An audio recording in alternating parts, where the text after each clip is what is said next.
बिस्मिल्लाहिर्रहमानिर्रहीम अस्सलाम वालेकुम। एग्रीकल्चरल लैंड ज़रई रकबे के हवाले से पूछा गया है कि वो अगर बेचा जा रहा है, खरीदा जा रहा है, तो क्या उस पे भी यही टैक्सेस हैं या कोई टैक्सेस कम ज़्यादा हैं?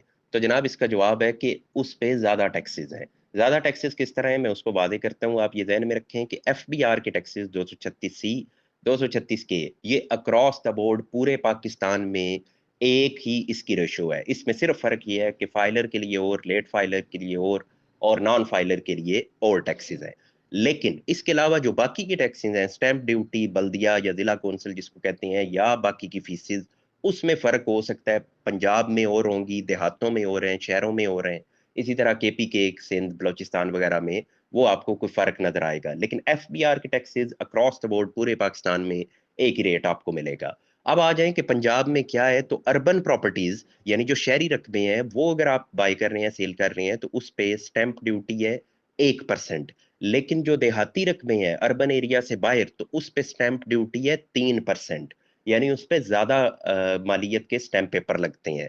और जो बल्दिया या ज़िला कौंसिल का टैक्स है, वो 1% ही है। वो देहात है या शहर है, तो वो 1% ही है। तो जो इज़ाफ़ी आपको रकम पे करनी पड़ती है लैंड ट्रांसफर करते वक्त, देहाती एरियाज में या ज़रई लैंड ट्रांसफर करते वक्त, वो स्टैंप ड्यूटी है जो 2% आपको ज़्यादा पे करनी पड़ती है। इसी तरह अगर आप डायरेक्ट इंतकाल कराते हैं, तो इंतकाल फीस भी वो ज़्यादा है, यानी वो भी आपने 3% पे करनी है।